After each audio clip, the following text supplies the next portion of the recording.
ఓం శ్రీమాత్రే నమః. శ్రీమనోన్మన్యే నమః. శ్రీ మహాగణాధిపతయే నమః.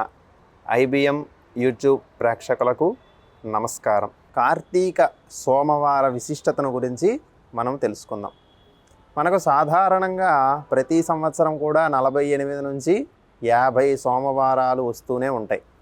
అయినప్పటికీ కూడా కార్తీక మాసంలో వచ్చేటటువంటి 4 సోమవారాలకు విశేషమైనటువంటి ఫలితాన్ని మనకు ఋషులు తెలియజేయడం అనేటటువంటిది జరిగింది.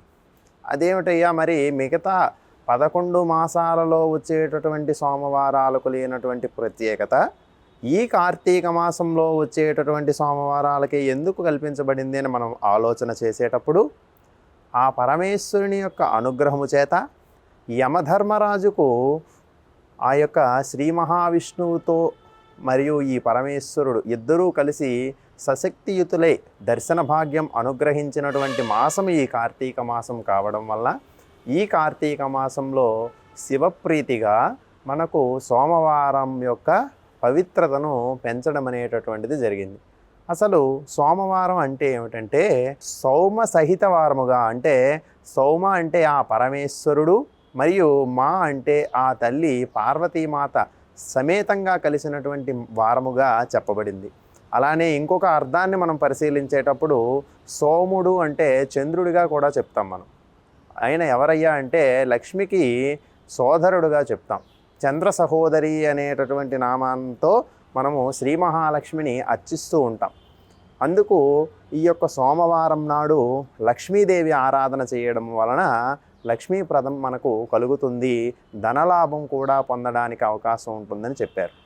అలాగే ఈ కార్తీక మాసంలో వచ్చేటటువంటి ఈ 4 సోమవారాలలో ఉపవాస ధర్మాలను పాటిస్తూ ఆ యొక్క పరమేశ్వరుని అనుగ్రహం కోసము చేసేటటువంటి ఏ చిన్న కార్యమైనప్పటికీ కూడా అది విశేషమైనటువంటి ఫలితాన్ని ఇస్తుందని మనకి చెప్పబడింది. తిరుమలకు ప్రప్రథమంగా శ్రీనివాసుల వారు, అంటే శ్రీనివాసుడు శ్రీ బాలాజీ వారు కూడా అడుగుపెట్టినటువంటి ప్రథమ వారంగా సోమవారాన్ని చెప్పారు. తిరుమలలో శేషశైలపతి అయినటువంటి ఆ శ్రీ మహావిష్ణువు, కలియుగ దైవంగా చెప్పబడినటువంటి ఆ శ్రీనివాసుడు ఈ సోమవారం రోజునే మనకి తిరుమలకు చేరడం అనేటటువంటిది జరిగిందంట.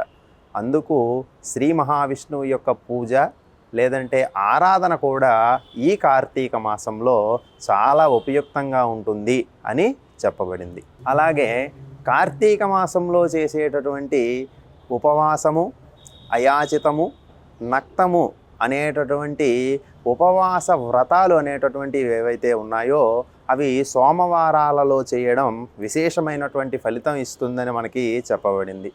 అసలు అయాచితం అంటే ఏంటయ్యా అంటే మనకు ఏది మనము కోరకుండా మనకు ఎవరైనా తెచ్చి ఇచ్చినటువంటి దానిని మనము స్వీకరించడము, లేదయ్యా అంటే ఎవరైనా మనకి పిలిచి పెడుతూ ఉంటారు కొన్ని సందర్భాల్లో.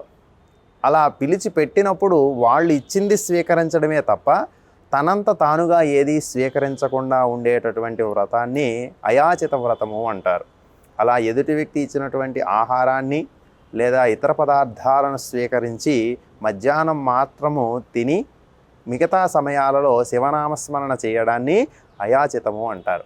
మరి నక్తము అంటే ఏమిటి అంటే ఈ నక్త వ్రతంలో మనము ఉదయమంతా ఉపవాసం ఉండి సాయంత్రము నక్షత్ర దర్శనము చేసిన పిదప ఆ పార్వతీ పరమేశ్వరుని భక్తితో పూజ చేసి అనంతరము భోజనము చేయడము, మరియు మనతో పాటు బయట ఉండేటటువంటి జీవులకు, అంటే కుక్కలు, జంతువులు ఉంటాయి కదా, ఇలాంటి జంతువులకు ఆహారాన్ని సమకూర్చిన పిదప మనము ఆహారం తీసుకోవడము ఈ కార్తీక మాసంలో నక్త వ్రతంగా చెప్పబడింది.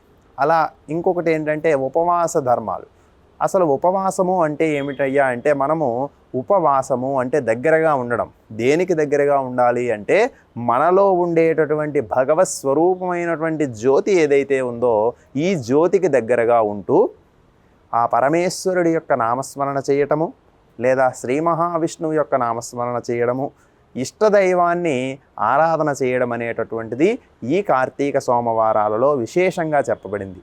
ఎవరైతే ఇలా నక్తము, అయాచితము, ఉపవాసము వంటి నియమాలను ఆచరిస్తూ ఈ సోమవార వ్రతాన్ని ఎవరైతే పూర్తిగా చేస్తారో అలానే ఈ కార్తీక మాసము మొత్తము కూడా ఈ యొక్క ఉపవాస ధర్మాలను పాటిస్తూ ఎవరైతే ఈ వ్రతాన్ని సంపూర్తిగా చేస్తారో అలాంటి వారికి ఆ శివుని యొక్క అనుగ్రహము చేత, శ్రీ మహావిష్ణువు యొక్క అనుగ్రహము చేత కైవల్య ప్రాప్తి కలగడానికి అవకాశం ఉంటుందని చెప్పబడింది.